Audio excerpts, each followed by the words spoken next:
বাংলা আবাস যোজনায় দুর্নীতি ঠেকাতে শুরু থেকেই বদ্ধপরিকর পশ্চিমবঙ্গ রাজ্য সরকার। তাই টাকা পাঠানোর আগে থেকে শুরু করে টাকা দেওয়ার পরেও লাগাতার চলছে কড়া নজরদারি। কেন্দ্রীয় সরকারের বিরুদ্ধে এই প্রকল্পের টাকা না দেওয়ার অভিযোগ তুলে গত বছরের ডিসেম্বর থেকেই রাজ্য জুড়ে মোট 12 লক্ষ উপভোক্তাকে প্রথম কিস্তির 60,000 টাকা দিয়েছে রাজ্য সরকার। এবার আবাস প্রকল্পে দুর্নীতি ঠেকাতে আরো কড়া পদক্ষেপ নিল নবান্ন।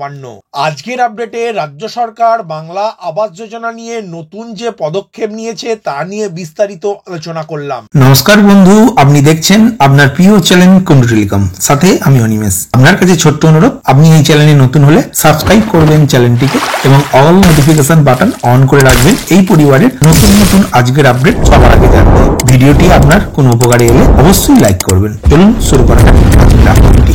সরকারি সূত্রে জানা গিয়েছে, বাংলা আবাস প্রকল্পে ফিরিয়ে নেওয়া অর্থের জন্য এবার থেকে পৃথক অ্যাকাউন্ট, যার পোশাকি নাম deduct recoveries head of account, খোলার সিদ্ধান্ত নিয়েছে রাজ্য সরকার। এই বার্তা সম্প্রতি জেলা প্রশাসনকেও পাঠিয়ে দিয়েছে নবান্ন। প্রশাসনের একাংশের দাবি, পৃথক অ্যাকাউন্ট খোলার এমন পদক্ষেপ এবারই প্রথম করা হলো। আবাস প্রকল্পের কোনো বরাদ্দ ভুল উপভোক্তার অ্যাকাউন্টে চলে গেলে তা ফেরানোর মৌখিক নির্দেশ আগেই দেয়া হয়েছিল জেলা কর্তাদের। এবার থেকে ওই টাকা ফেরানোর বিষয়টি যে বাধ্যতামূলক তা বোঝাতেই নতুন অ্যাকাউন্টের তথ্য পাঠানো হয়েছে।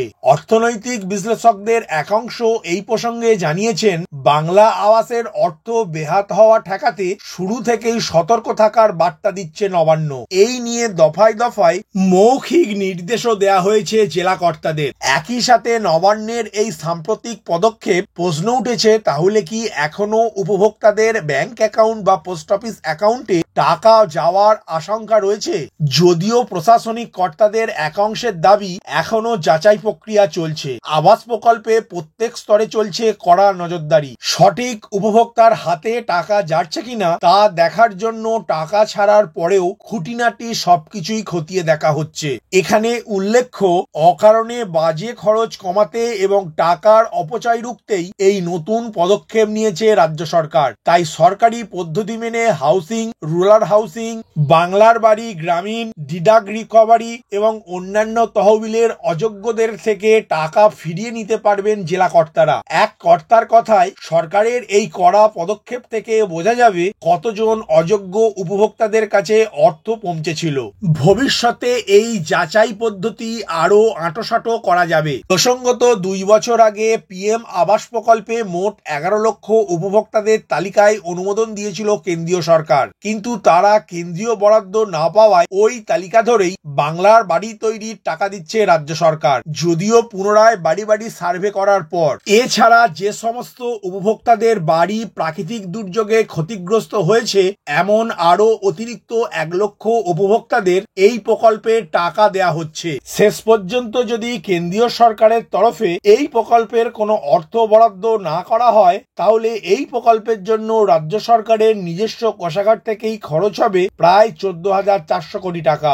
এর অর্ধেক টাকা অর্থাৎ 7,200 কোটি টাকা বাংলা আবাস যোজনার প্রথম কিস্তি হিসাবে 12 লক্ষ উপভোক্তার ব্যাংক অ্যাকাউন্ট বা পোস্ট অফিস অ্যাকাউন্টে ঢুকেছে। এছাড়াও সারা বছর ধরে চলতে থাকা বিভিন্ন সামাজিক অনুদানের জন্য রাজ্যের খরচের পরিমাণ দিনে দিনে বেড়েই চলেছে। সব মিলিয়ে রাজ্যের মোট আয়ের তুলনায় খরচের বহর 2024-25 বাজেট অনুযায়ী কিছুটা হলেও বেশি। তাই অতিরিক্ত খরচ এবার কমাতে চাইছে রাজ্যের অর্থ দপ্তর। এই কারণেই রাজ্যের নির্দিষ্ট অ্যাকাউন্ট তৈরি করে টাকা ফেরানোর সিদ্ধান্ত ব্যাপক তাৎপর্যপূর্ণ বলেই মনে করা হচ্ছে। রাজ্য সরকার আবাস প্রকল্পে টাকা দেওয়ার কথা ঘোষণা করার পর কেন্দ্রীয় সরকারের অনুমোদনপ্রাপ্ত 11 লক্ষ উপভোক্তাদের তালিকা নতুন করে যাচাই করা শুরু হয়েছিল। পুনরায় যাচাইও করা হয় ওই তালিকা। পরে অযোগ্য কিছু উপভোক্তাকে ওই তালিকা থেকে বাদ দেওয়া হয়েছিল। এরপর জেলায় জেলায় তা নিয়ে ব্যাপক ক্ষোভ শুরু হয়। ওই পরিস্থিতিতে নিজেদের অবস্থান কিছুটা হলেও নরম করে রাজ্য সরকার, কিন্তু টাকা ছাড়ার আগের মুহূর্তে আরো একবার যোগ্যতা যাচাইয়ের নির্দেশ দেওয়া হয়। আর তাতেই সন্দেহজনক কিছু দেখলেই টাকা পাঠানো বন্ধ করে দেওয়া হচ্ছে। একই সাথে ভুল কারো অ্যাকাউন্টে টাকা চলে গেলে তা ফেরানোর বিষয়টিও নিশ্চিত করা হচ্ছে।